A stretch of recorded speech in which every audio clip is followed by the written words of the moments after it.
Hello everyone, welcome back to defence Tayari. आज हम बात करने वाले हैं पीस बिल्डिंग यानी कि शांति निर्माण की अवधारणा। कॉन्सेप्ट क्या है इसका, इस पे काम कौन करता है, इसके बारे में। जैसा आप सभी जानते हैं कि हमारी एक सीरीज चल रही है प्रॉपरली यूनाइटेड नेशंस के ऊपर।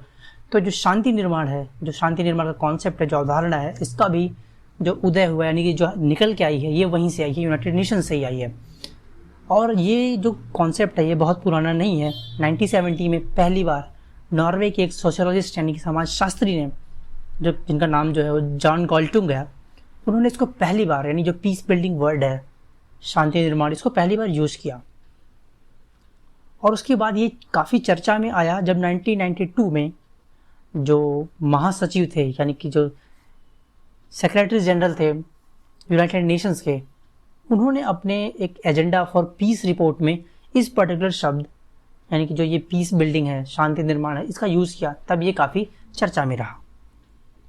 उसके बाद की बात करिएगा तो 2007 में जो महासचिव थे उस टाइम पे यूनाइटेड नेशंस के, वो थे कोफी एनन। जो इन्होंने एक पॉलिसी एक तरीके से बनाई परमानेंट पीस को या फिर बिना संघर्ष के कॉन्फ्लिक्ट मैनेजमेंट करने की। उनकी एक प्रॉपर इनका जो प्लान था उसमें भी इस वर्ड को एक तरीके से जगह दी गई। और फिर जितना भी पीसफुल डेवलपमेंट का काम था वो चलता रहा। तो कुल मिलाकर हम ये कह सकते हैं कि ये एक तरीके से जो मल्टी सेक्टोरियल यानी कि बहुस्तरीय या बहुक्षेत्र वाली रणनीति है। और इसका सिर्फ एक ही मतलब होता है कि जो शांति है उसको स्थापित किया जा सके, जो पीस है उसको बनाया जाए, इस्टेब्लिश किया जाए। और साथ ही साथ कोई ऐसी घटना ना हो, कोई ऐसा युद्ध ना हो या कोई ऐसी चीज़ ना हो जहाँ से फिर दोबारा से वॉर स्टार्ट हो या दो कंट्रीज़ के बीच में कोई भी टाइप का एग्रेशन स्टार्ट हो। तो इसलिए इस कॉन्सेप्ट को ले आया गया उस टाइम पे। फिर आगे हम बात करते हैं कि एलिमेंट्स क्या क्या हैं जो इस पीस बिल्डिंग को सक्सेसफुल बनाते हैं। यानी कि आप अगर कोई काम कर रहे हैं तो उसके लिए कुछ चीज़ें होती हैं जो बड़ी इंपॉर्टेंट होती हैं, कुछ चीज़ें होती हैं जो बहुत इंपॉर्टेंट रोल प्ले करती हैं। तो ऐसे ये एलिमेंट्स हैं जो पीस बिल्डिंग को बहुत ही सक्सेसफुल बनाते हैं। सबसे पहला क्या है कि एक ऐसा एनवायरनमेंट क्रिएट करना जहाँ पे शांति हो, यानी कि शांतिपूर्ण माहौल तैयार करना। फिर दूसरा क्या हो गया कि जो विरोधी पक्ष हैं, जो हमारे अपोजिशंस हैं, जो अपोनेंट्स हैं, जो हमारे एनिमीज़ हैं, उनसे आपस में मिलजुल के रहना, यानी कि मीटिंग करते रहना, बातचीत करते रहना। ऐसे में क्या होता है कि जब हम बातें करते हैं तो कुछ ना कुछ अच्छी चीज़ें होती रहती हैं। उसके बाद क्या होगा कि जो हमारे सिटीजन्स हैं, एक जो नागरिक समाज होता है बेसिकली, उसको एक साथ करके रखना, यानी उनमें कोई फूट ना हो, वो सभी एक साथ हों, तो उससे भी शांति बनी रहती है। इसके अलावा जो अगला है वो है कि शांति संबंधी जितनी भी चीज़ें हैं उनमें एक प्रकार से सहमति लेके आना। यानी कि क्या हो गया कि जो भी है, अगर कोई भी चीज़ है, जो एग्रीमेंट्स हैं, उनको पीसफुली करना, यानी कि पीस रिलेटेड टू पीस ही करना। कोई भी एग्रीमेंट हो तो ऐसा ना हो कि वो किसी दूसरी कंट्री के लिए एग्रेसिव हो। तो सारे के सारे जो एग्रीमेंट्स हो रिलेटेड टू पीस ही होने चाहिए दो कंट्रीज़ के बीच में। ऐसा ये है इसका एलिमेंट। आगे है फिर कि अगर सहमति है जो उसके अनुरूप जो भी है, चाहे वो रेफरेंडम करवा लो या फिर संविधान निर्माण यानी कि जनमत संग्रह, कॉन्स्टिट्यूशन मेकिंग, इलेक्शंस, इन सब की जो भी चीज़ें हैं, यानी कि जो गवर्नमेंट हो वहाँ पे एग्जैक्टली वो कैसी हो, रूल से बनाई गई हो, यानी कि जो लॉ हो, लॉ से बनाई हुई गवर्नमेंट हो, ना कि ऐसे कोई भी एनेक्सेशन करके या फिर किसी को हटा के, नहीं तख्ता पलट या कूडिएट करके, ऐसी ना हो।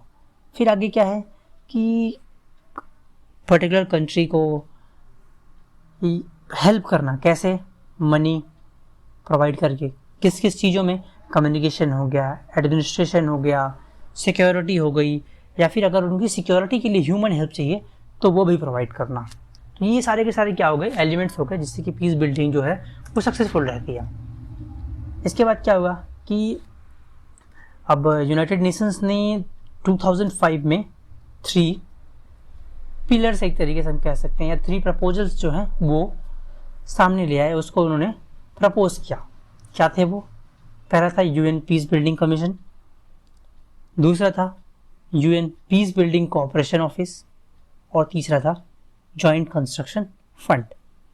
तो ये जो ऑफिसेस थे, इनका भी रोल था इसमें कि ये जो कॉन्फ्लिक्ट मैनेजमेंट हो रहा है उनमें इनका भी रोल था।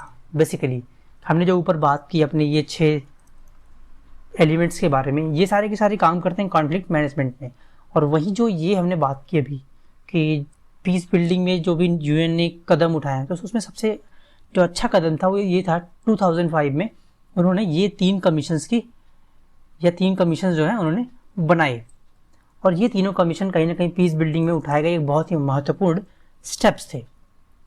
अच्छा, हम बात करते हैं आगे कि कौन कौन सी जगहों पे ऐसा रहा है कि जहाँ पे यूनाइटेड नेशंस ने या अभी भी काम चल रहा है यूनाइटेड नेशंस का जो पीस बिल्डिंग का है या वो कर चुकी हैं।